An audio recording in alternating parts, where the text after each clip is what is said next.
상시한 교주인 그죠? 부처님에 대해서 우리가 알지 못한다면 불교 공부를 우리가 이제 순차적으로 해 나갈 수가 없는 거예요. 자, 먼저 이제 여러분들 종교가 어떠한 종교든지 이 세 가지 요소를 항상 갖추고 있어요. 정통 종교든 사이비 종교든 마찬가지입니다. 첫 번째 뭐가 있냐면 교주가 있게 돼요. 뭘 한다고요? 교주. 또 교주라는 말 많이 들었어요, 여러분들. 그죠? 교주. 그래서 어떤 종교든지 교주는 뭐냐면 그 종교를 최초로 세운 분을 교주라는 거예요. 그래서 어떠한 종교든지 그 종교를 세운 교주가 있게 되고, 그죠? 그러면 이 교주의 말씀을 우리는 뭐라 하냐면 교법이라 얘기를 합니다. 교법. 다음에 교법. 이것을 좀 더 쉽게 얘기하면 이제 여러분들 그냥 일반적으로 알고 있는 교리라는 말과 같은 말이에요. 교법. 그 다음에 세 번째 뭐가 갖춰져야 되냐면 교단이 만들어져야 돼요. 다음에 교단. 다 들어보셨죠, 그죠? 그래서 종교가 우리가 이제 갖추어지기 위해서는 어떠한 종교든지 다음에 교주, 교법, 교단 요 세 가지가 갖춰져요. 이게 뭐 신천지가 됐든 뭐 통일교가 됐든 불교가 됐든 기독교가 됐든 다 마찬가지예요. 그래서 모든 종교는 이 세 가지를 갖춰야 되는데 불교에서의 교주는 누구예요? 불교의 교주는 서가모니 불이에요. 누구라고요? 서가모니 불 부처님이 우리가 불교에서의 교주예요. 그래서 불교에 많은 뭐 부처님도 있고 많은 그런 어떤 이제 우리가 불보살들이 설명되어지지만 불교의 교주는 서가모니 부처님이에요. 왜냐하면 이 서가모니 부처님은 가상의 인물이 아니죠. 신화적 인물이 아니라 역사적으로 현존했던 인물이다. 그래서 불교의 교주는 서가모니예요. 그리고 교법은 뭐예요? 이 서가모니 부처님이 설해놓으신 말씀, 그것을 우리는 뭐라 그래요? 팔만대장경이다 얘기를 합니다. 그죠? 그래서 부처님의 설법이 84,000가지가 돼요. 그것을 이제 상징적으로 나타낸 것이 팔만대장경이라. 그래서 이제 우리는 그것을 경이라, 경전이라 이렇게 표현합니다. 근데 경전. 그렇죠. 불교에는 뭐 금강경, 반야심경, 화엄경, 법화경 여러분들 평생 공부해도 몇 개밖에 못 봐요.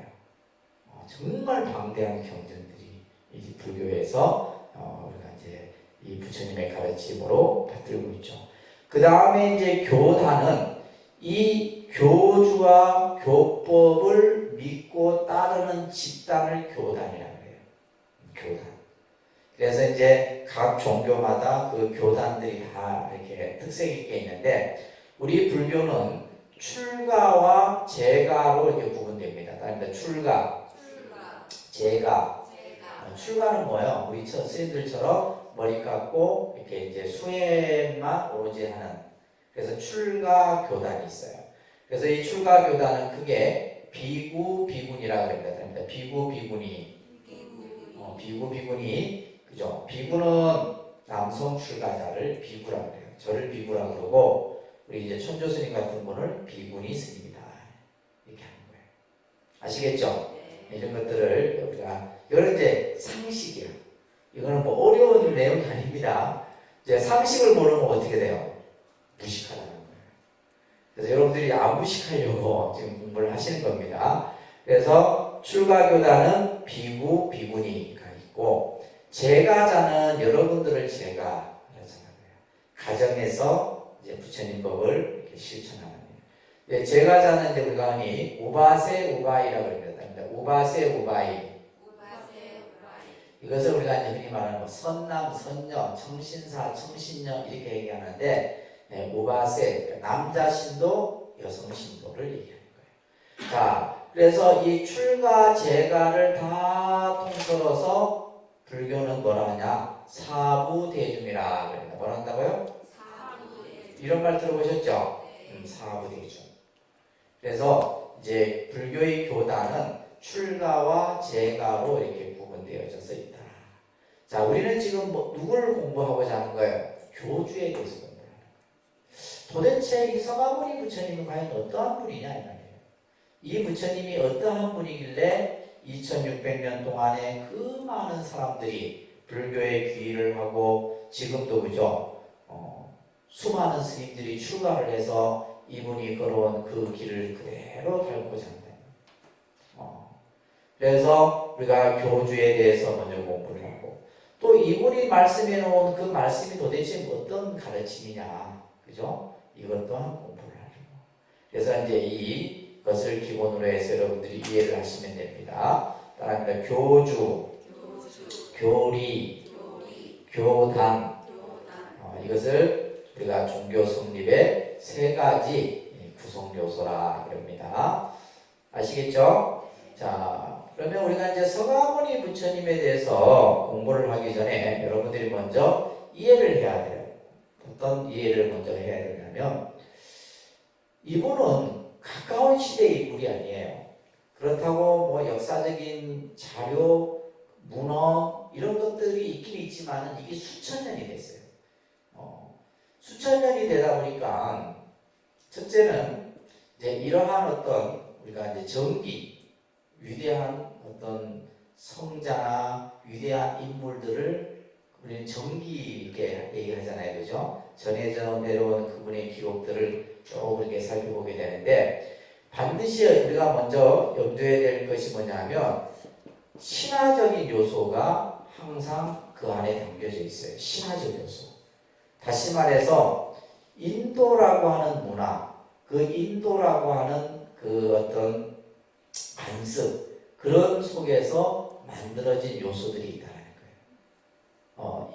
우리가 예를 들면 뭐 당군 신화, 우리나라도 그죠? 당군 신화가 있잖아요, 그죠? 주몽 신화도 있고 그 역사의 어떤 과정 속에서 우리나라도 참 많은 신화들이 내려오고 있어요. 예를 들면 지금 우리가 살고 있는 김해, 가야, 그죠? 네? 무슨 신화가 있어요? 허황우, 그죠? 김수로와. 그러니까 분명히 뭔가 흔적은 있는데 이것을 다 어떤 역사적으로 이제 계속해서 그런 것들은 뭐야? 이제 역사학자들이 고증을 하고 문헌을 찾아내고 해요. 예전에 그 보니까 그게 장류가 바다였다 그러더라고요. 그죠? 들어보셨어요? 그래서 보면 이 장류 유라 쪽에 보면 해상 가옥의 터가 있어요. 그러니까 우리가 예를 들면 태국이나 이런 데 가면 해상 가옥이 있죠. 그런 가옥의 터가 사실은 분도 모르는데 그죠?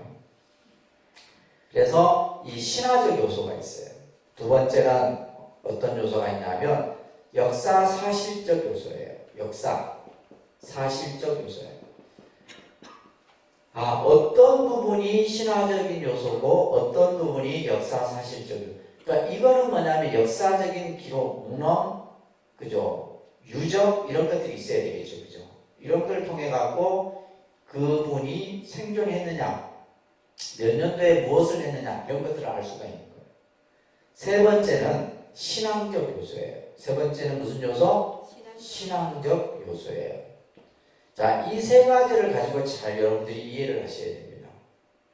서가모니 부처님의 생애를 이해하기 위해서는 신화적 요소 같은 경우는 뭐냐면 인도라는 이 나라는 참 지금도 이제 인도가 가지고 있는 매력은 어마어마하죠.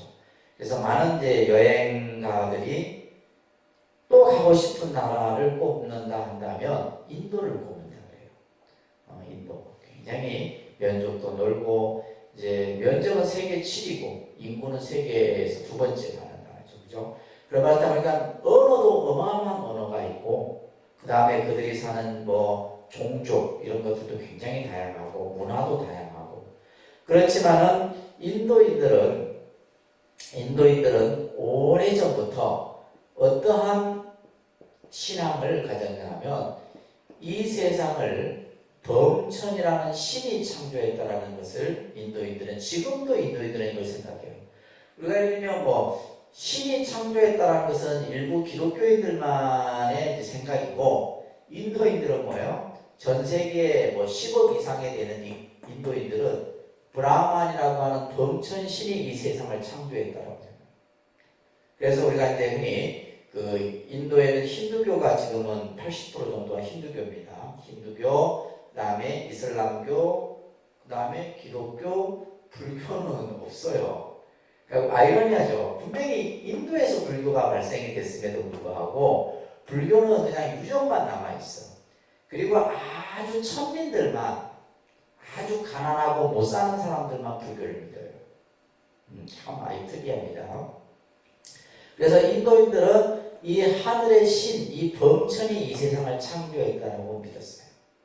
그리고 이러한 신의 어떤 그 문화 속에서 인도는 지금도 이 카스트 제도라고 하는 계급 제도가 헌법상에는 없어요. 헌법상에서는 이미 이제 이것이 무력화됐지만은 그래도 인도 사회에서 남아있어요. 우리도 그렇잖아요. 뭐 안동 김씨, 안동하면 뭐요? 양반. 우리가 예를 들면 뭐 여러분들도 뭐요? 그 집안이 어떤 집안인가 먼저 보잖아요. 마찬가지예요. 우리가 지금 이 시대에도 그 집안의 내력을 보는 것처럼 인도가 카스트 제도라는 제도가 없어졌지만 뭐요?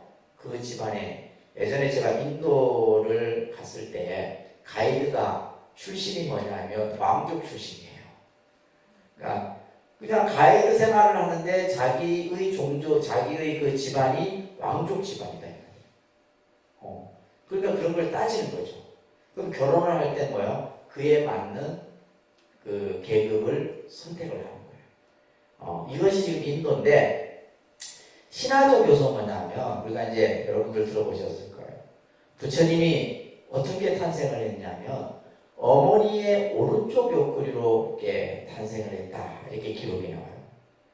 그러니까 우리가 예를 들면 생명이 오른쪽 옆구리로 태어날 수 있어요, 없어요? 없어. 그러니까 그걸 보고 이 신화적 요소를 이해를 못하게 되면 말도 안 되는 소리다. 이거 다 새빨간 거짓말이다. 아니에요. 인도인들은 이 하늘의 신 범천을 근본으로 해서 이제 어떤 이야기가 설해지냐면 범천의 머리에서 탄생하는 사람은 누구냐? 바람은 계급이라 얘기를 해요. 그래서 바람원들은 범천의 머리에서 탄생돼요. 이 신의 머리에서. 그 다음에 이제 두 번째 계급이 왕족 출신이에요. 왕족. 왕족을 우리가 크샤트리아라 이렇게 얘기합니다. 발음을 인도말로는 크샤트리아 하는데 이제 왕족은 범천의 옆구리로부터 탄생을 해요. 그 다음에 평민 이제 뭐 농업을 한다든지 농민이나 상공업 이런 평민들은 범천의 무릎에서 탄생을 한다. 그 다음에 천민은 뭐냐면 범천의 발바닥에서 탄생한다. 이게 이제 인도인들이 가지고 있는 생각이에요. 그러니까 이제 부처님의 정기에 보면 부처님은 뭐예요? 왕족 출신이잖아요. 왕자로 탄생하잖아요. 그러니까 부인의 어머니의 오른쪽 옆구리로부터 태어나셨다. 이렇게 기록이 나오는 거예요. 이런 것들이 바로 뭐다? 신화적 요소예요. 이해되세요? 그 다음에 이제 역사 사실적 요소는 분명히 기록이나 유적이나 뭔가 문헌이 있다 이 말이에요. 그런 것들을 역사학자들이 인도가 영국의 식민 지배를 당합니다. 영국의 식민 지배를 오랫동안 당하게 되는데 그래서 당시에 영국의 탐험가들에 의해서 불교 유적들이 계속 발굴이 돼요. 불교 유적들이. 우리 여러분들 어디에요? 캄보디아 하면 제일 유명한 캄보디아인가요? 앙코르와트 가보셨어요? 앙코르와트가 아직도 지금 뭐 발굴된 면적보다 아직도 숨어있는 면적이 더 많다 그래요. 그 앙코르와트 사원 같은 경우도 이제 탐험가에 의해서 그 사원이 발굴이 되게 되는 거예요. 그렇듯이 이 역사 사실적 요소는 어떠한 역사적인 증거 그런 것들이 이제 필요하게 되는데 당시 인도를 처음으로 통일한 왕이 아쇼카 왕이라는 왕이 있습니다. 아쇼카라는 왕이 있어요. 이거 역사적인 분이죠. 인도 역사에서 인도를 뭐 최초로 통일한 왕이에요. 그 많은 면적을. 이 아쇼카 왕이 부처님 탄생, 출가, 열방, 깨달음을 얻은 데마다 석주를 세워요. 이곳은 서가모니 부처님이 탄생하신 곳이다. 근데 이러한 유적들이 뭐예요? 발굴이 되는 거예요. 그래서 발굴이 되어갖고 역사학자들이 그걸 가지고 부처님이 몇 년도에 어떻게 해서 이곳에서 성도하시고 탄생하시고 이런 것들을 기록으로 남아져 있는 거예요. 이 역사사실적 요소죠. 그 다음에 세 번째가 신앙적 요소라고 했어요. 신앙적 요소라고 하는 것은 뭐냐 하면 이걸 말 그대로 뭐냐면 그거예요. 예수님이 빵 한 조각을 가지고 3,000명의 배고픈 사람을 먹이셨다. 이건 뭐 신앙적 요소예요. 우리가 생각할 때 빵 한 조각을 가지고 어떻게 3,000명을 배불리 먹여요. 근데 예를 들면 기독교인들은 그걸 믿어야 안 믿어요? 믿어야 안 믿어요? 믿죠. 믿는 거예요. 그게 바로 뭐예요? 신앙적 요소예요. 그러면 우리가 부처님 정계도 보면 부처님이 막 어떤 나쁜 사람에 의해 갖고 방 안에 갇혀갖고 이제 그 집이 전체 불이 타요. 불이 타는데 나중에 이제 이 부처님이 죽었는지 알고 이제 방문을 열자 뭐예요? 방 안에서 부처님이 다 편안한 선정에 들고 있는 이런 이야기들이 나와요. 이건 신앙적 요소예요. 어떻게 보면 이 부처님이 가지고 있는 위대성을 신앙적 요소로 나타내는 거예요. 그래서 신앙적 요소라고 하는 것은 이것은 뭐예요? 절대적 믿음이 있어야 되는 거예요. 아시겠죠? 그래서 이 세 가지 신화적 요소, 역사사실적 요소, 신앙적 요소 이런 것들을 여러분들이 이해를 하면서 부처님의 우리가 걸어온 그 길을 한번 쭉 되짚어 보는 시간을 갖도록 하겠습니다. 아시겠죠? 자, 우리가 이제 이 부처님께서는 기원전 6세기, 그러니까 이제 이 역사학자들이 BC 624년 정도로 추정돼요. BC 624년. 그러니까 부처님이 탄생한 곳은 인도가 아니에요. 원래는 네팔, 지금으로 치면 네팔에 가까운 아주 작은 나라에서 부처님이 탄생을 하게 돼요. 부처님이 탄생했던 나라는 카필라라고 합니다. 카필라. 네, 카필라고. 자, 이제 처음 듣는 이제 명칭들이 좀 나오지만은 여러분들이 자꾸 듣다 보면 이제 익숙해집니다. 부처님의 나라는 카필라라고 하는 작은 나라에서 탄생을 하시게 돼요. 탄생을 하시고 부처님의 아버지는 누구예요? 정반왕이라는 왕입니다. 정반왕. 그리고 어머니는 마야 부인이다. 이런 거는 뭐 기본 상식으로 여러분들 알고 계셔야 되죠. 그죠? 그래서 정반왕과 마야 부인의 이제 사이에서 탄생을 하게 되는데, 부처님의 종족은 샤카족이라는 종족이에요. 샤카족, 샤카. 자 보세요. 샤카 이렇게 써요. 샤카.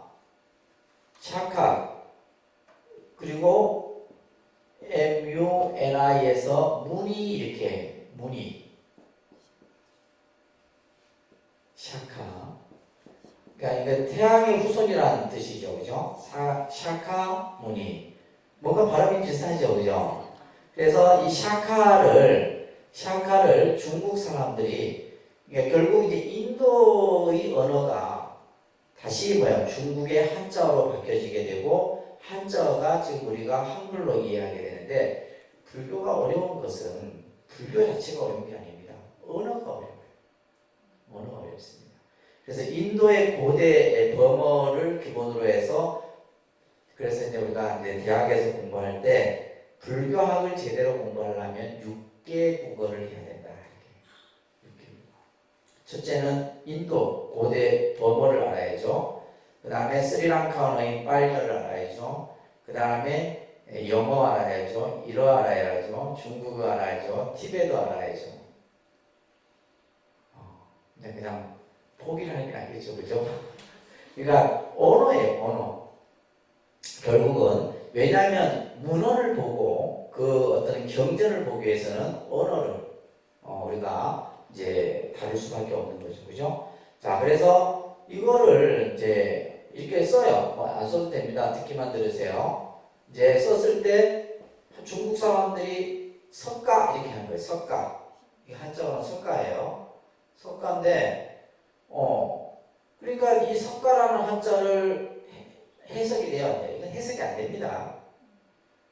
이 샤카를 그냥 뭐요? 발음 나는 대로 그냥 한자로 표현하는 거예요. 그리고 무늬를 석가모니 이렇게 한자로 하는 거예요. 그래서 예를 들면 석가 이렇게 보통 석가 하잖아요. 근데 기역과 기역이 충돌이 생기면서 앞에 기역이 떨어집니다. 그래서 뭐요? 이 용법을 저도 한글 문법에서 나온다 그래요.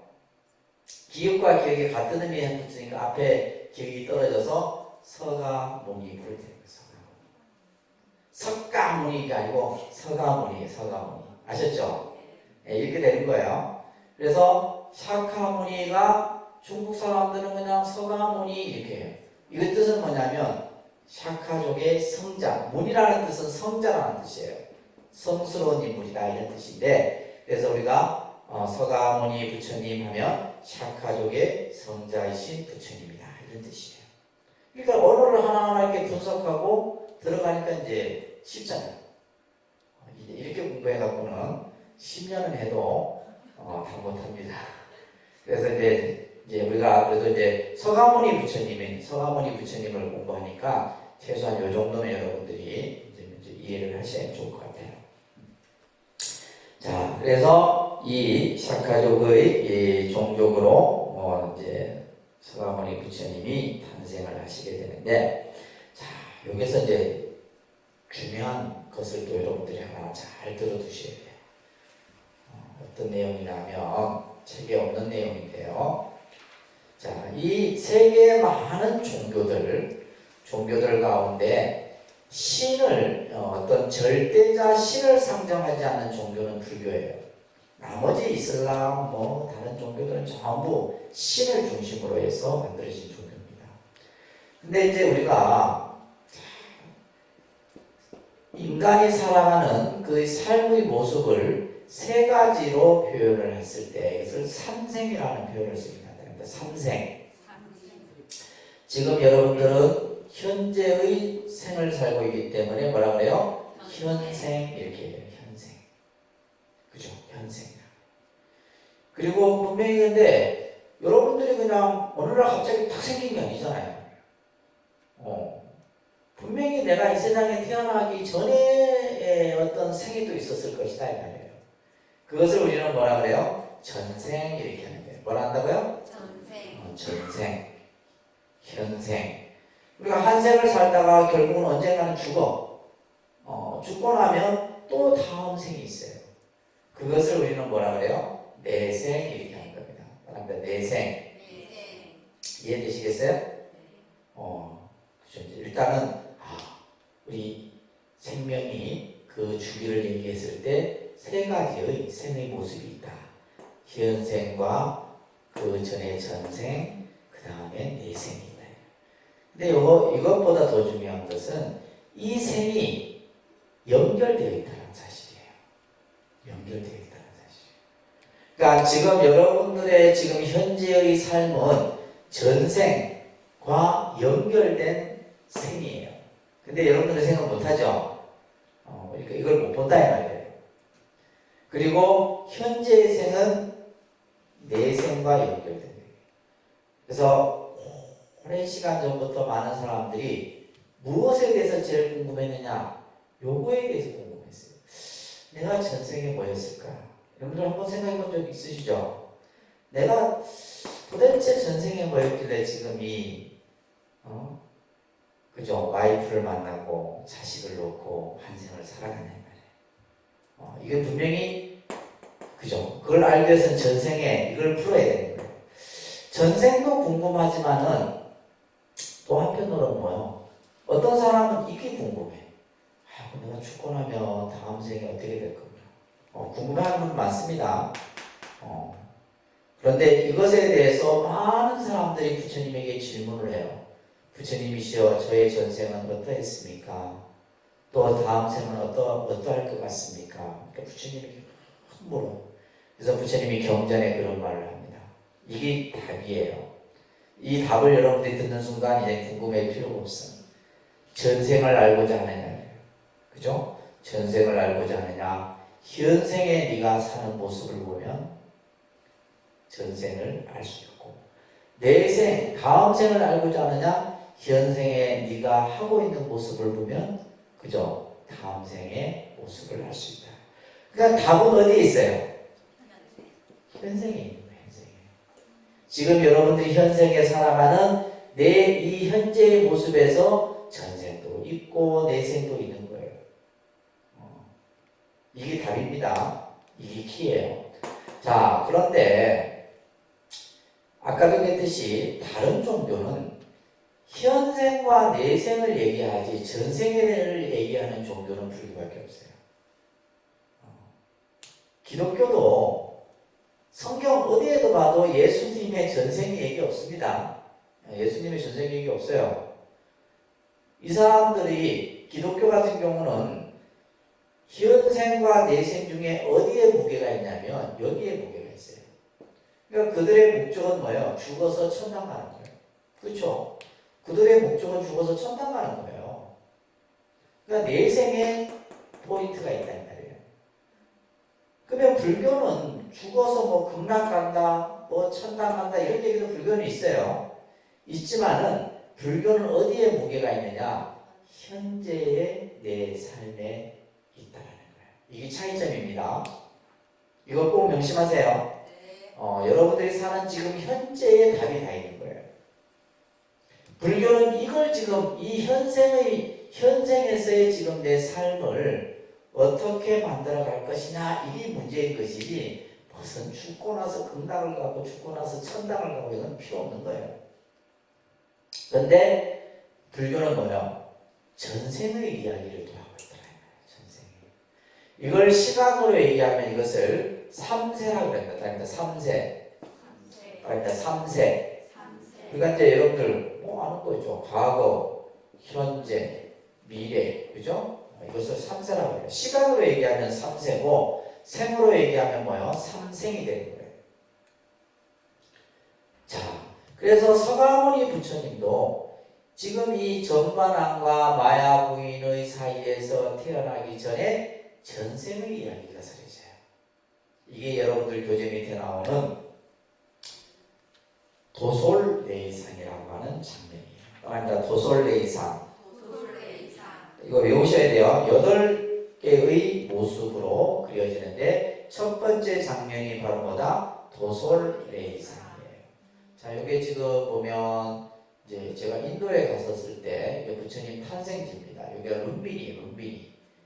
네팔에 있는 룸비니인데 이 연못이 이제 부처님이 탄생해서 여기 이제 탄생의 설화에 보면 9마리 용이 부처님이 그 아기 부처가 탄생했을 때 아기 부처를 목욕을 시켰다 이렇게 나와요. 그러니까 이런 것도 무슨 거야? 신화적 요소죠.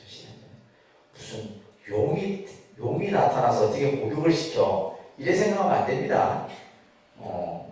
그러니까 이 용이라고 하는 그 어떻게 보면 가상의 동물이죠. 그런데 이 용이라고 하는 것은 뭐예요? 중국, 우리나라, 일본 이 동북아시아권에서 용을 굉장히 아주 신성시 여깁니다. 그래서 우리가 보면 우리 모친도 절을 나갈 때 용꿈을 꾼대요. 용꿈 하면 뭔가 그죠? 다르다 이 말이에요. 그렇듯이 이제 이 9마리 용이, 근데 우리나라 보면 용이 등장하는 설화 중에 꼭 용이 뭐예요? 몇 마리예요? 9마리. 8마리도 아니고 7마리도 아니에요. 통도사에 가면 그 구룡지라고 하는 연못이 있어요. 구룡지. 그게 바로 뭐예요? 원래 통도사는 9마리 용이 살던 곳이에요. 여러분 통도사 보셨어요? 그 통도사 그 터가 연못입니다. 연못터. 그 못에 9마리 용이 살고 있었다. 그래서 8마리는 다 승천시키고 1마리는 지금도 남아있다. 그래서 그 통도사 사리탑 앞에 보면 이제 연못이 하나 있는데 그게 이제 불공지예요. 보면 이제 저게 또 우리가 산도 보면 구룡산. 예.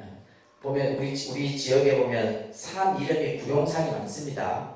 제가 창원에 있었던 절도 구룡산 구룡사에 있어요. 그러니까 이게 이 9마리 용을 우리 그 한국의 지역에서도 우리가 많이 언급이 됩니다. 그래서 이제 이 9마리 용이 아기 부처를 목욕시켰다는 말은 여기 보시고, 이 흰 건물은 이 안에 뭐가 있냐면 부처님이 7걸음을 걸었던 그 발자국이 남아져 있는 그 이제 자취가 이 안에 있어요. 그래서 이제 네팔에 가게 되면 이것을 볼 수가 있고, 이게 이제 지금은 이게 이제 벽돌의 흔적만 남아 있고, 이곳이 이제 부처님이 탄생했던 동산이다, 룸비니 동산이다 하고 얘기를 하고, 아까 얘기했던 그죠? 구룡연못에 있는 보리수 나무에 아기 부처를 목욕했던. 그리고 이 룸비니에 이곳이 부처님 탄생지라고 하는 역사 사실적 요소가 바로 이거예요. 아쇼카 왕이 뭘 세운다고 했어요? 이 석주를 세웁니다. 그래서 이 석주가 이게 중요한 자료예요. 그래서 이 석주에 보게 되면 이 아쇼카 왕이 이곳이 부처님 탄생지라는 기록을 딱 새겨놔요. 그래서 역사학자들이 이것도 발굴이 된 거겠죠, 그죠? 땅속에 있던 것이 발굴이 돼서 이렇게 지금 현존하고 있는데, 이 아쇼카 왕의 석주가 아주 중요한 역사적 자료가 되게 됩니다. 자, 여기서 보시게 되면 부처님의 전생의 이야기가 그려지는데, 부처님이 도솔천이라는 천상에 있었어요. 천상에 호명보살이라는 보살로 수행을 하고 있다가 중생을 제도하기 위해서 사바세계, 우리가 사는 세계에 태어나기 위해서 이 세상에 오시는 장면이 어떻게 그려지냐면, 6상아를 가진 흰 코끼리. 그래서 우리가 불교의 상징하는 동물은 뭐냐? 코끼리입니다. 아셨죠? 꽃은 연꽃이고 동물은 코끼리예요. 그래서 이 흰 코끼리가 왕비의 옆구리로 들어오는 태몽을 꾸게 돼요. 그래서 도솔천에서 내려오는 꿈을 꾼다. 그것이 도솔레이상이에요. 이게 바로 뭐예요? 부처님의 전생의 이야기 때문에. 서가모니 부처님이 전생에 천상세계에 계시다가 우리 중생을 제도하기 위해서, 이것을 듣고 그냥 말도 안 되는 소리 내면 안 됩니다. 이거는 뭐예요? 신화적인 요소예요. 신화적인 요소. 그렇다고 그냥 믿는 거예요. 그래서 이제 이 태몽을 꾸고 나서 산기를 느끼죠. 그래서 출산을 하기 위해서 이제 당시 풍습에 의하면 친정으로 가서 이제 출산을 하게 되는데, 그 가는 도중에 이제 룸비니 동산에서 왕자를 탄생하게 돼요. 그 탄생하는 모습을 뭐라 하냐면, 여기 보면 이제 코끼리 있죠, 코끼리. 이럴 때 그 조각들이 그 이제 박물관에 이렇게 되어 있어요. 그래서 이제 이 옆구리로 들어가는 이 장면들을 이렇게 표현해 놓고 있는 거예요. 자, 그래서 룸비니에서 왕자가 탄생을 하게 되는데, 이것을 비람강생상이라고 합니다. 비람강생상. 그러니까 비람강생상. 그래서 도솔천에서 내려오는 코끼리의 모습으로, 그죠? 왕비의 태중에 들어서 이제 룸비니 동산에서 이제 신정으로 가는 도중에 이제 룸비니에서 탄생을 하게 되는데, 이 장면도 이렇게 그려집니다. 왕비가 가지를 잡는 순간, 무수 가지를 잡는 순간 왕자가 오른쪽 옆구리로 태어났다. 아까 오른쪽 옆구리 태어났다는 뭘 상징한다는 거예요? 그렇죠. 왕족 출신이라는 거예요. 왕족 출신. 야, 무슨 아기가 오른쪽 옆구리로 태어나고 말도 안 되는 소리야. 이러면 안 된다 그랬어요. 이거는 이제 설화적인 요소라고 말씀을 드렸어요. 근데 더 우리가 좀 말도 안 되는 소리가 뭐냐면, 경전에 보면 이렇게 나와요. 아기가 탄생하자마자, 내일 모레 부처님 오신다지만 동서남북 7걸음을 걸으면서 한 손은 하늘을 가리키고 한 손은 땅을 가리키면서 이 탄생기를 외쳤단 말이에요.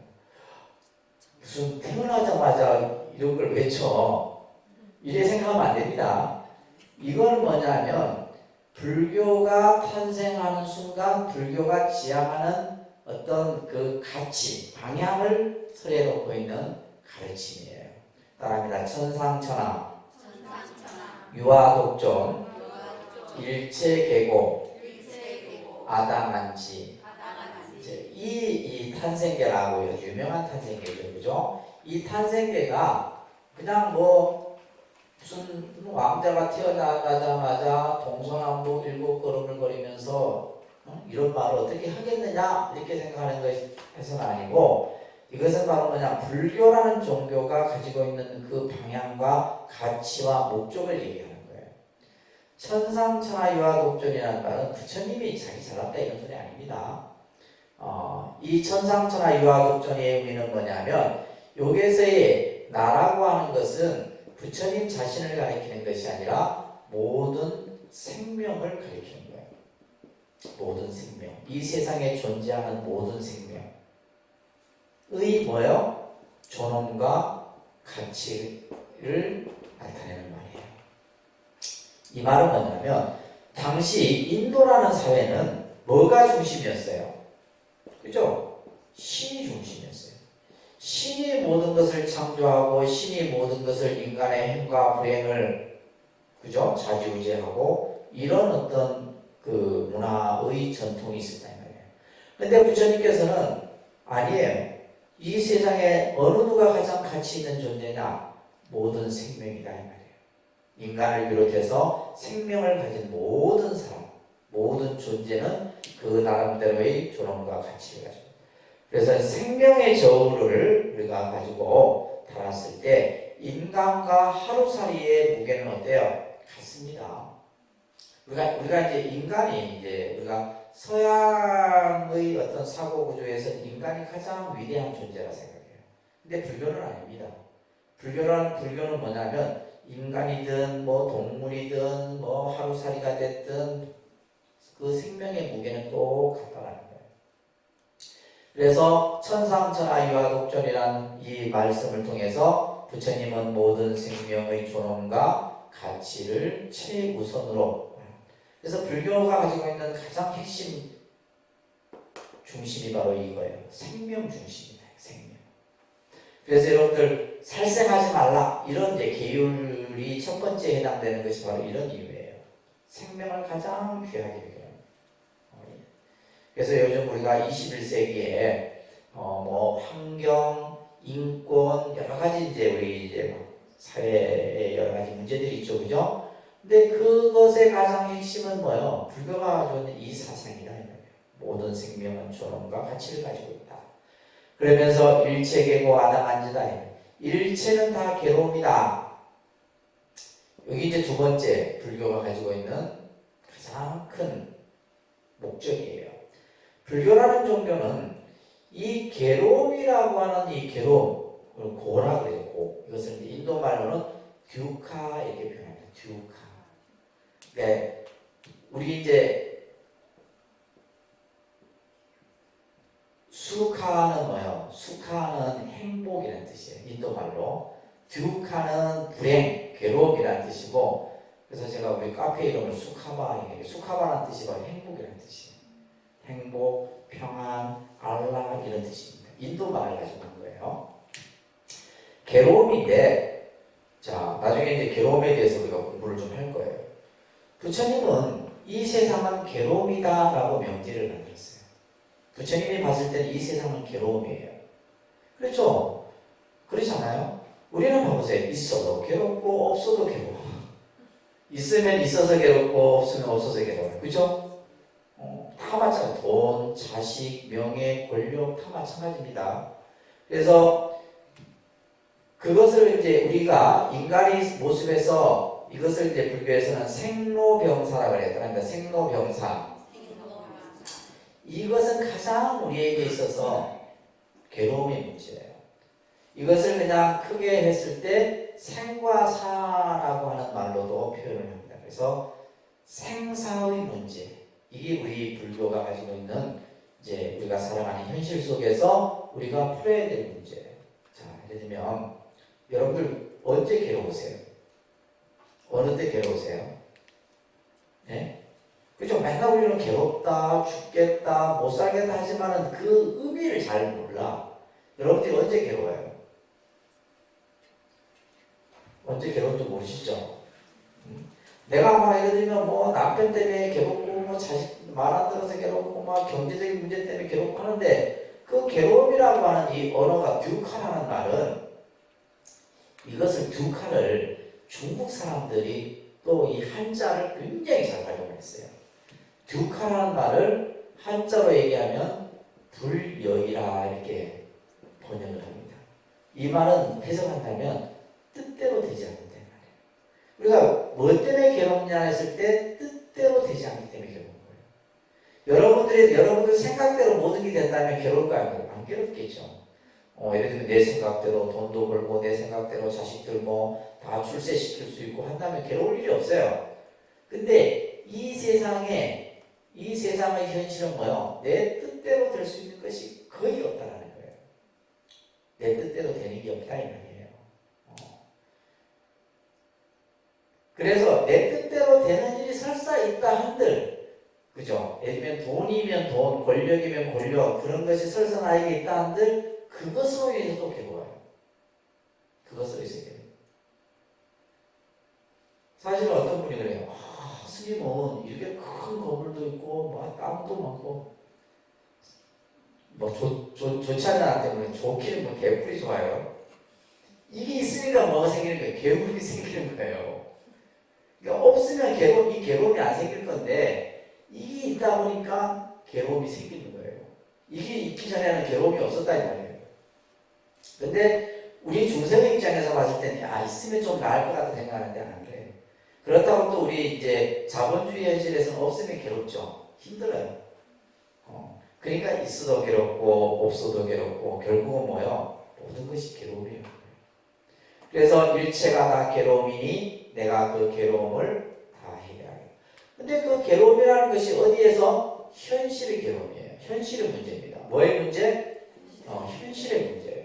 사후의 문제도 아니고 전생의 문제도 아니고 지금 내가 당면하고 있는 현실의 문제를 어떻게 이것을 풀어갈 것이냐. 그래서 불교는 두 가지예요. 첫째는 생명의 존엄과 가치, 또 하나는 뭐요? 중생이 안고 있는 현실적 괴로움의 문제. 이것을 어떻게 풀 것인가? 이게 불교의 출발점이다. 이걸 얘기하고자 하는 겁니다. 이 탄생계가 아셨죠? 여러분들 이제 부처님 오신 날 설법 다 들으셨어요. 이 얘기를 하는 거예요. 이 얘기를. 그래서 천상천하 유아독전 일체계고 아당한지다. 자, 이제 왕자가 탄생했습니다. 왕자가 탄생하니 나라가 아주 그냥 뭐 잔치가 벌어졌어요. 이때 이 나라에는 카필라국에는 선인이 한 사람이 있었는데 예언가예요. 예언가. 아시타라고 하는 선인이 있어요. 이 아시타 선인이 나라에 너무 아주 그냥 큰 경축할 만한 일이 생기는 그걸 느낀 거예요. 그래서 궁에 와보니 뭐요?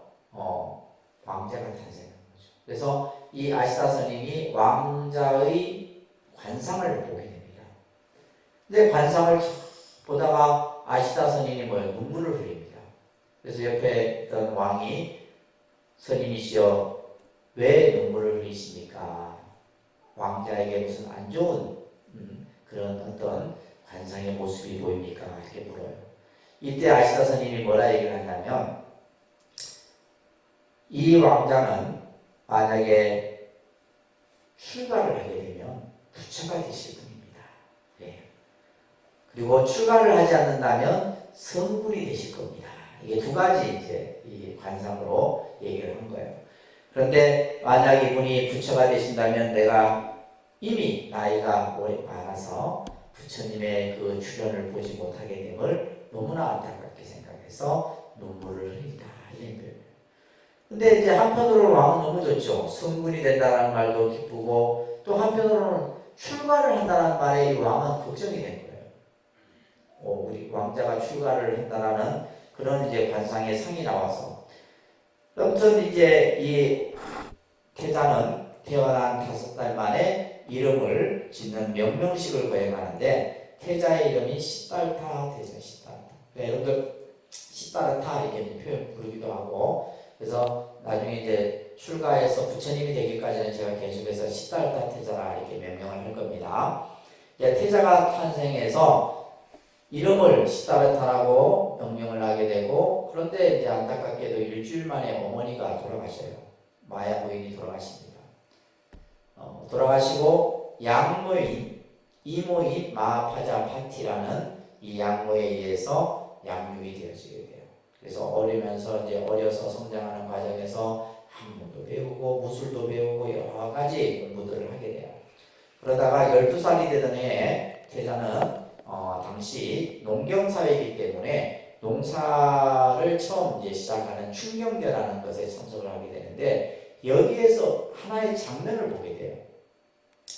농부가 밭들 흙을 팠는데 그 흙에서 지렁이가 한 마리 꿈틀거려요. 근데 나무 위에서 새가 그것을 딱 낚아채갑니다. 그 새를 매가 또 낚아채가는 장면을 보게 돼요.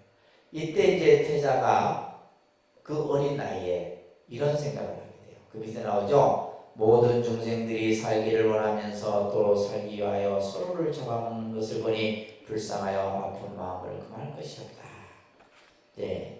이런 어떤 양육 방식의 모습을 보면서 태자는 삶의 어떤 그 고뇌에 빠지게 되죠. 점점 그 고뇌에 빠지는 모습을 보자 왕은 태자가 출가의 마음을 내지 않도록 하기 위해서 삼시궁을 지어서 줬다 이런 기록이 나와요. 철마다 이제 궁전을 따로 이렇게 지어서 호화로운 왕궁 생활을 하도록 했던 거예요. 그러다가 태자가 19살이 되던 해 성년 의식인 야쇼크 의식을 거행과 동시에서 이제 공주를 맞이하게 되는데 부인을 결혼을 하게 돼요. 그래서 태자가 19살이 되던 해 결혼을 합니다. 그런데 태자에게는 이러한 그 삶이 즐겁지가 않았어요. 그래서 태자가 나중에 이제 부처님이 되셔서 제자들에게 자신은 이러한 생각을 가졌던 적이 있었다. 이것을 세 가지 자만이라는 내용으로서 설명해집니다. 자, 한번 첫째 줄 한번 같이 소리내서 한번 읽어볼게요. 여러분들 자꾸 눈으로 봐갖고는 안 돼요. 자꾸 소리내서 같이 한번 해야지 그나마 머릿속에 기억이 좀 됩니다. 참으로 그 줄부터 같이 한번 읽어볼게요. 참으로 깨달음을 얻지 못한 그 무들은 자신도 늙고 늙음에서 벗어나지 못하면서 늙은 사람을 보면 싫어한다. 나도 역시 늙게 되고 또 늙음을 피할 수 없다. 늙게 되고 늙음에서 벗어날 수 없는 내가 늙은 사람을 보고 싫어한다는 것은 결코 옳은 일이 아니다. 이런 생각이 들자 나는 젊음에 대해 자만하던 마음을 모두 버리게 되었다. 세 가지 자만이라는 것은 첫째 젊음에 대한 자만. 그렇죠. 우리 누구나 갖고 있죠. 여러분들 젊었을 때 아이고 내가 뭐 나이가 들어 늙을 건가 생각 안 하잖아요. 그죠? 근데 어느 날 보니까 벌써 흰머리가 나고 아니 나도 계속 젊을 줄 알았는데 이게 아니에요. 세월이 지나니까 몸이 첫째 말을 안 들어요. 무릎도 아프고 흰머리도 나고 근데 아직까지 이는 멀쩡해. 치아는 멀쩡한데 그러니까 이제 우리가 나는 젊었을 때는 나는 늙지 않을 거다 이런 생각들을 워낙 갖게 돼요. 그러니까 우리가 이제 병든 사람을 보면서 나는 병들지 않을 거야. 나는 항상 건강할 거야. 예, 건강에 대한 자만이죠, 그죠? 또 우리는 뭐냐면 죽는 사람을 보면서 나는 죽지 않아. 나는 죽지 않고 뭐 오래 살 거야. 이런 어떤 자만을 가졌다라는 이야기를 후에 제자들에게 했던 이 이야기예요. 그래서 세 가지 자만이라고 하는데 우리들은 살아가면서 이 세 가지 자만에 빠져서 살아가고 있다는 거죠. 그러다가 이제 이 태자는 바깥 세상을 보고 싶었어요. 궁중의 생활은 뻔하잖아. 궁중의 생활은 그냥 좋은 모습만 본다는 거예요. 그래서 바깥 세상을 보기 위해서 그 장면을 사문유관상이다. 사문유관상. 자, 따라합니다. 첫 번째가 무슨 상이에서 도솔레이상. 따라합니다. 도솔레이상. 비랑강생상. 사문유관상. 세 가지 장면이 이제 쓰여지는 거예요. 태자는 이제 성 밖의 네 문을 나서게 되는데 이때 왕이 신하들에게 어명을 내립니다. 태자가 가는 길에 절대 병든 사람, 늙은 노인, 죽은 상녀 행렬을 보이지 않도록 해라. 그래서 좋은 모습만 보게 한 거예요. 그런데 태자가 성문을 나서자 동쪽에서 누굴 만나요? 노인을 만납니다. 노인의 모습을 보게 돼요. 허리는 구부정하고 이빨은 다 빠지고 살은 그냥 살갗은 다 터지고 이 아주 초라한 노인의 모습을 봐요. 이것을 보고는 옆에 있던 시종에게 묻습니다. 사람은 누구나 나이가 들면 젊게 되느냐. 태자는 그런 모습을 본 적이 없잖아요. 그러니까 시종이 태자님, 태자이시여 사람은 나이가 들면 누구나 저런 모습을 하게 됩니다. 근데 그 모습이 너무 충격적이었다. 태자가 다시 돌아오죠. 남쪽에서 또 누굴 봐요? 병든 자를 봅니다. 온몸에서 피구름이 나고 그냥 다리가 한쪽이 없고 이 병든 모습의 병든 자를 보고 또 태자가 마음의 상처를 받죠. 서쪽 문에서 누굴 만나요? 장례 행렬을 봅니다. 상여를 입고. 그래서 인도는 지금도 보면 상여를 입고 이렇게 해서 인도는 지금 화장을 하죠. 화장하는 게 우리나라도 이제 화장들이 많이 높아졌는데 인도는 인도의 겐지스강 강변에 보면 화장터가 있어요. 화장터가 있는데 뭐 24시간 계속 화장을 해요. 그런데 돈이 있는 사람은 나무를 좀 여유 있게 사서 그 화장이 이제 재가 될 때까지 다 태울 수 있는데 가난한 사람은 태우다 말아요. 그 재를 어떻게 해요? 겐지스 강에 그냥 버리죠. 근데 그 사람들은 또 뭐요? 그 물에 목욕을 하고 그 물을 마시고 그래요. 또 아이들은 보면 이제 노잣돈이래. 우리나라도 노잣돈 문화가 있잖아요. 보면 이제 그 죽은 사람 저승 가는 길에 쓰라고 노잣돈이 동전들을 또 꼬맹이들은 그 동전을 줘서 주고 있는 거예요. 그 강에서. 지금도 인도에 가면 그런 모습을 볼 수가 있습니다. 그래서 장례 행렬을 보죠. 북쪽에서는 누굴 만나냐면 수행자를 만나요. 아주 청렴하고 아주 여복한 수행자의 모습을 보고 태자는 나도 저 수행자와 같은 길을 가고 싶다는 생각을 하게 돼요. 그래서 이 사문유관상은 어떻게 보면 태자의 출가를 암시하는 그런 장면이라고 보시면 됩니다. 자, 그러면서 태자는 점점 자신의 어떤 삶의 인생에 대한 고뇌에 빠지게 되죠.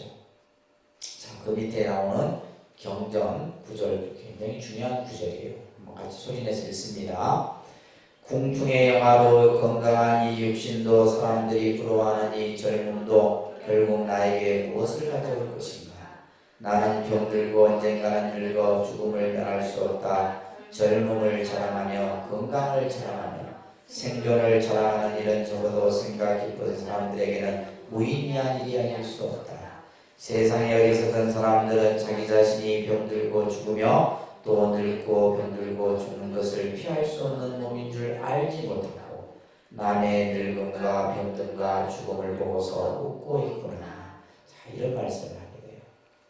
그래서 우리가 이제 이 불교라는 종교가 앞에서도 말씀드렸듯이 결국 스님들이 출가를 하고 또 여러분들이 불법을 배우는 가장 근본적인 이유가 바로 뭐냐면 우리가 살고 있는 지금의 현실의 모습, 결국 이 현실의 모습이라고 하는 것은 앞에서 얘기했듯이 뭐요? 생로병사라고 하는 이 문제입니다. 무슨 문제요? 생로병사. 나고 늙고 병들고 죽음이라는 것은 어느 누구도 피할 수 없어요. 이것은 누구나 다 겪게 돼. 요 순서대로 겪습니다. 여기 중간에 보면 이제 뭐 근심하고 슬퍼하고 고뇌하고 괴로워하고 이런 것은 사람마다 좀 차이는 있어. 살다 보면 괴로움을 덜 겪는 분도 있고 막 그냥 사는 내내 괴로움에 빠져갖고 허덕이는 분도 있고 계세요. 그러나 이 생로병사는 누구나 뭐요? 똑같이 겪는다. 이것을 피할 수 있는 사람은 아무도 없어. 그런데 어리석은 사람들은 뭐예요? 이 사실을 모르고 있다 이 말이에요. 이 사실을 모르고 있는 거예요. 그래서 이 지금 부처님께서는 바로 이러한 말씀들을 통해서 우리들을 깨우치고 있는 겁니다. 태자가 이제 결혼한 지 10년이 지나요. 10년이 지나면서 출가의 마음은 더욱더 굳건해집니다. 그러던 차에 아들이 태어났다는 소식을 들어요. 아들이 태어났다는 얘기를 듣고 이 시다르타 태자는 오 라울라여 라는 말을 외쳐요. 그래서 이 라울라가 결국 아들의 이름이 되어버립니다. 라울라라는 말은 장애라는 뜻이에요. 내가 지금 막 출가를 하려고 지금 생각하는데 아들이 태어났다 소리. 그런데 이제 이 아들이 태어나서 요즘 말로 하면 우리가 100일 돌쯤 됐을 때 성 안에서 잔치가 벌어집니다. 이 날을 태자는 D-Day로 삼아요. 출가라는 이제 날을 정합니다. 자, 여러분들 이 출가 요즘은 우리 이제 스님들도 인구 절벽 시대잖아요. 여러분들 좀 자식들 많이 놓지. 한둘밖에 안 나갔고 지금 이제 스님들도 없다. 스님들도 없어요. 제가 출가한 지 지금 올해 한 33년 제 출가한데 제가 80년대 출가했을 때는 셌어. 절에 들어오는 사람들.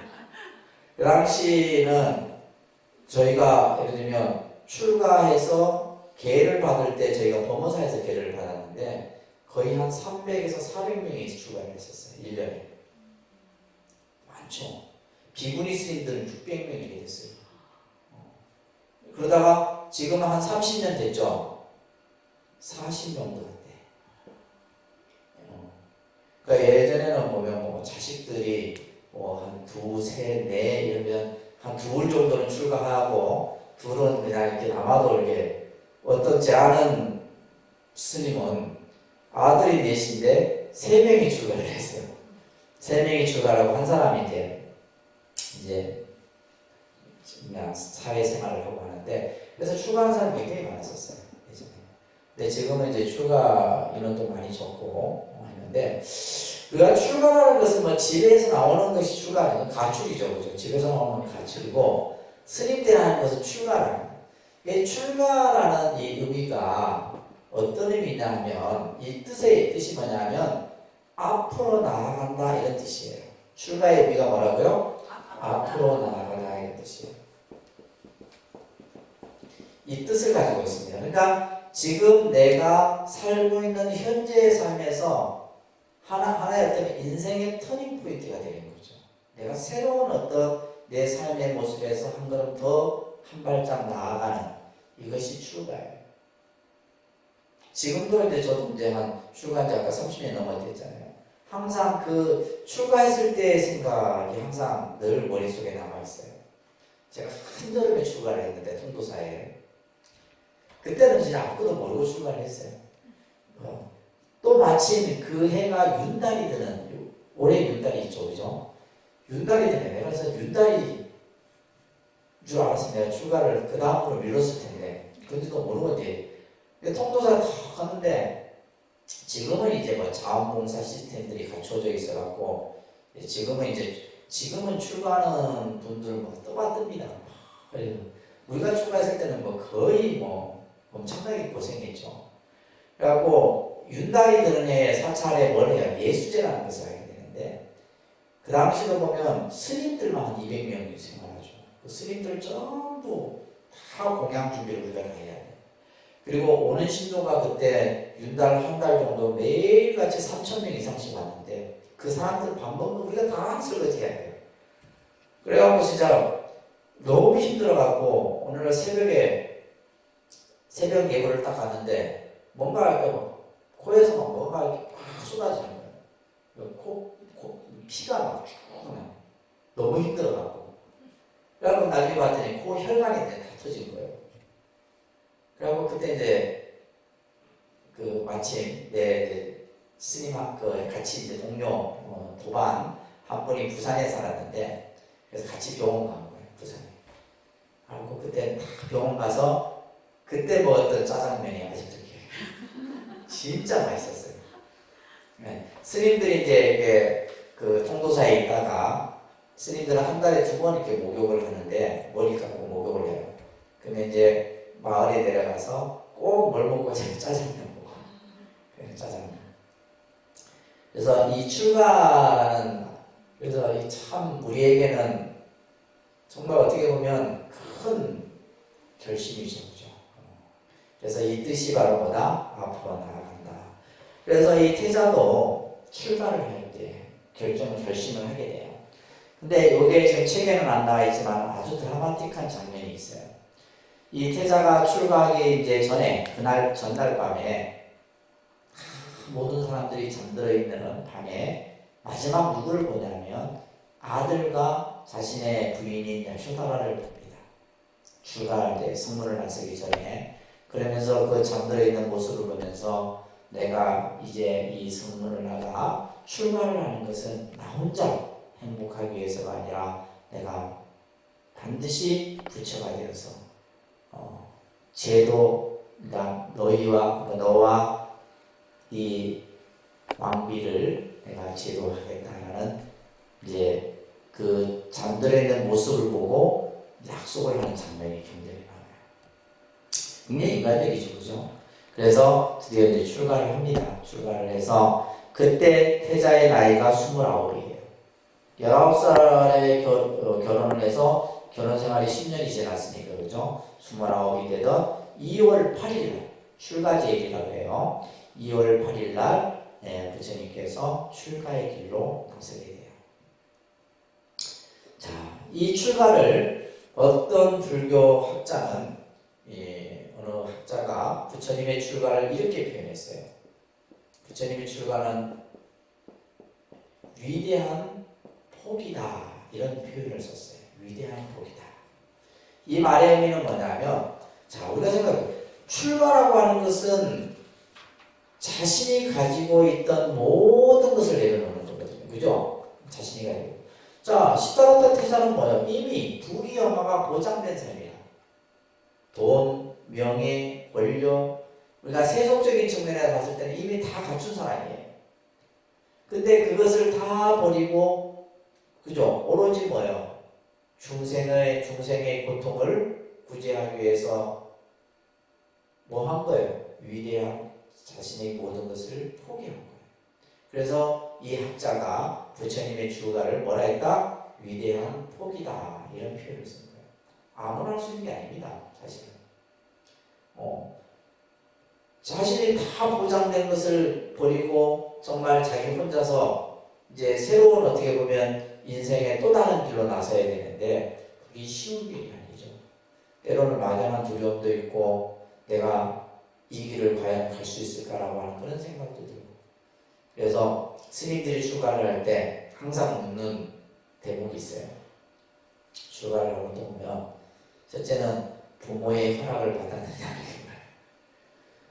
받은 사람 아무도 없죠. 누가 부모가 허락을 하겠어. 그냥 대충 예 하고 대답을 하죠. 그리고 또 하나 묻는 질문이 있어요.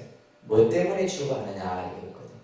출가의 목적이 뭐냐, 출가의 동기가 뭐냐. 다들 이렇게 돼요. 부처가 되려고 합니다. 그렇죠. 성불하려고 출가를 합니다. 또 어떤 사람은 돈 닦으러 왔습니다. 이런 사람도 있고. 하여튼 그 출가의 목적들이 다 각자 다양해요. 그리고 또 어떤 이는 법정 스님 같은 경우는 어떻게 출가하냐면 부모의 죽음을 맞이하고 나서 인생의 무상함을 깨닫고 법정 스님 같은 경우는 출가를 하시게 되죠. 그런 케이스도 있고 다양한 케이스들이 있는데 자 이렇게 출가를 하시면서 부처님이 하셨던 출가의 다짐, 출가의 어떤 부처님의 아주 의지가 보이는 경문이 여러분들 교재에 실려 있어요. 자, 이건 외우셔야 됩니다. 따라합니다. 나는 하늘에 태어나기를 원치 않는다. 일체 중생이 생사윤회에 매어 고통받고 있지 않는다. 나는 일체 괴로움을 구제하기 위하여 출가한 것이니 위 없는 깨달음을 얻어 부처를 이룰 때까지 결코 돌아오지 않으리라. 자, 이게 아주 짧은 문장이지만 모든 뜻이 이 안에 담겨 있어요. 모든 뜻이.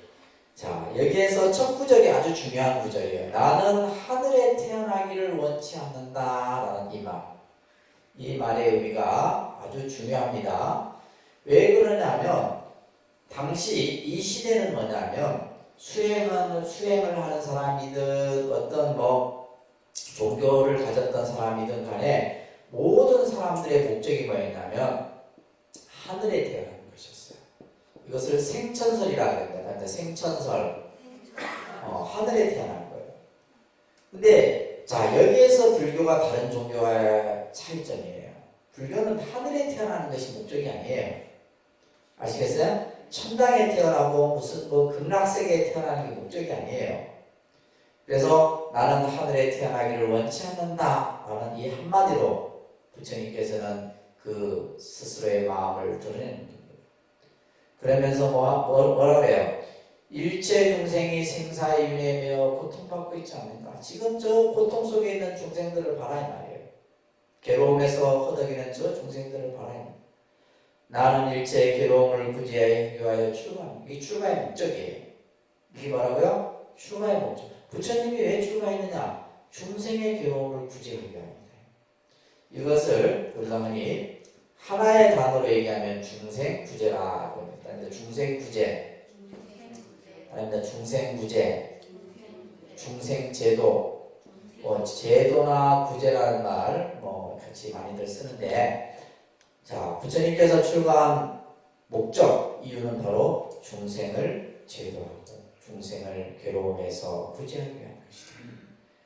그러면서 위없는 깨달음을 얻어 부처를 이룰 때까지 내가 깨달음을 이룰 때까지 나는 결코 돌아오지 않으리라 라는 이 말씀을 하시면서 이제 부처님께서는 출가의 길로 들어서게 돼요. 그것을 유성출가상이라 그럽니다. 유성출가상. 성을 넘어서 출가를 하신 거예요. 자, 출가를 하시고 나서 태자는 제일 먼저 뭘 했느냐? 화려했던 왕자의 옷을 이제 벗어버립니다. 그리고 길렀던 머리를 잘라요. 자, 왜 스님들이 머리를 깎아요? 여러분들, 왜 스님들이 머리를 깎을까요? 머리카락. 머리카락이라고 그러죠. 머리털은 아니지, 머리카락. 이 불교에서는 이게 머리카락을 뭐라 이렇게 표현하냐면 무명초라 그럽니다. 뭐란다고요? 무명초. 깎아보세요. 얼마나 좋은데. 여러분들 그죠? 우리는 그냥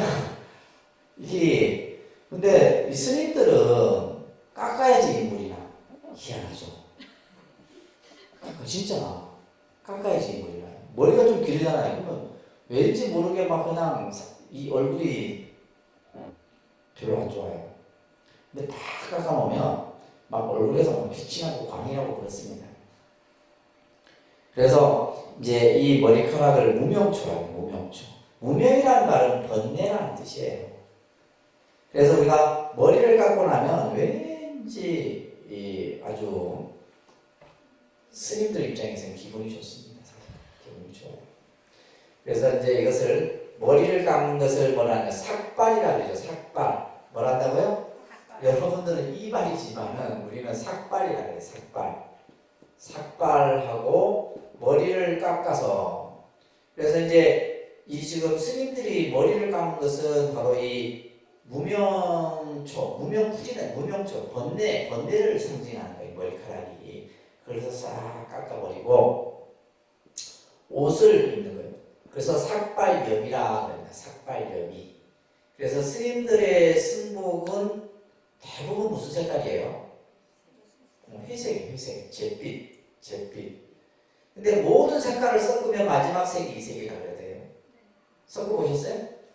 모든 색깔을 다 섞으면 이 회색이에요.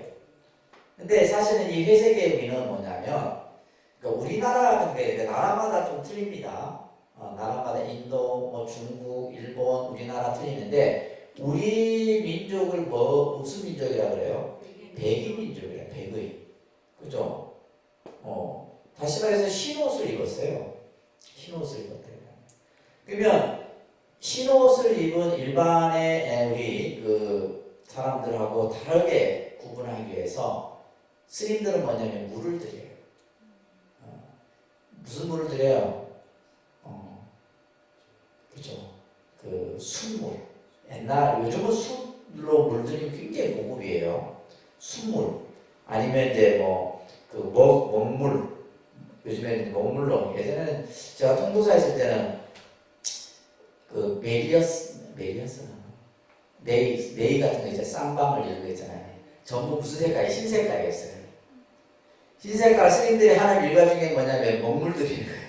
흰 옷을 전부 그냥 그 먹물 풀어갖고 아니면 쑥물 풀어갖고 이제 소금 넣어갖고 끓여갖고 해서 먹물 쫙 해서 그랬던 시대도 있었네요.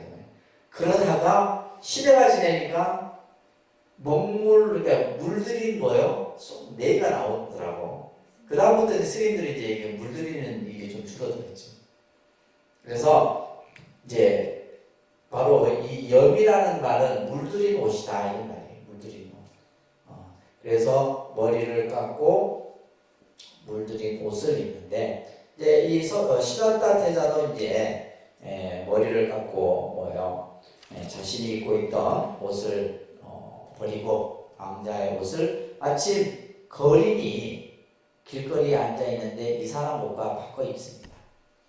그래서 이제 이 출가를 하게 되면 이러한 이제 모습들이 같이 이렇게 요즘 계속해서 그런 모습들이 같이 나타난다고 보시면 돼요.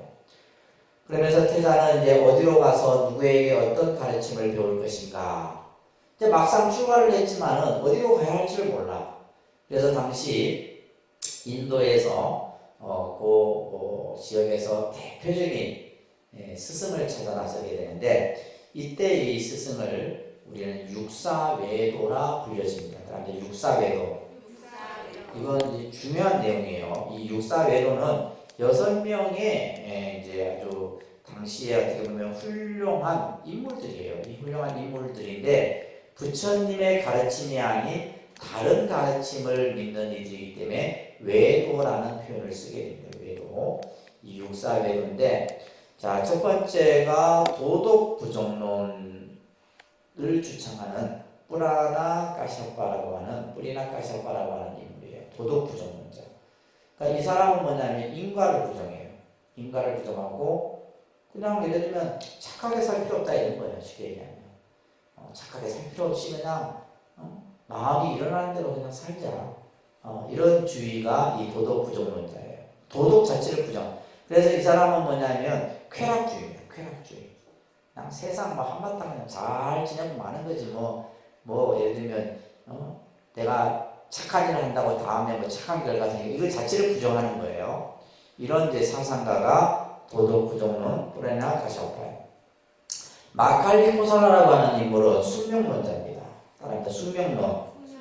숙명론은 이거는 이제 우연론하고 비슷해요. 결정되어져 있다라고 보는 거예요. 결정론적 운명론이라고 해요.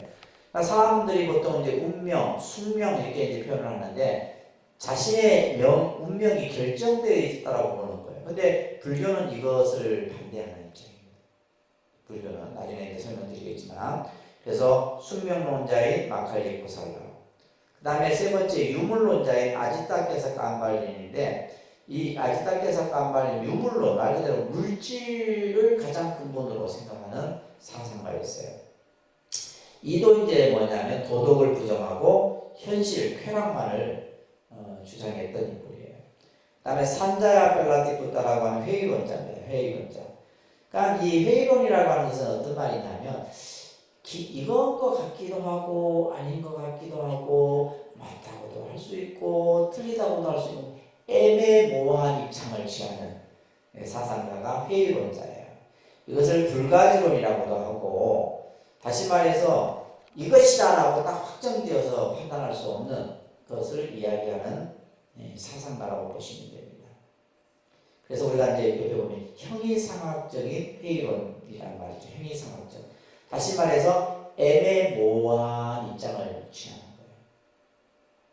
그 다음에 불멸론자인 까꾸따까짜야나. 그래서 생명은 죽는 것도 아니고 태어나는 것도 아니다. 불생불멸을 주장했던 사상가들이에요.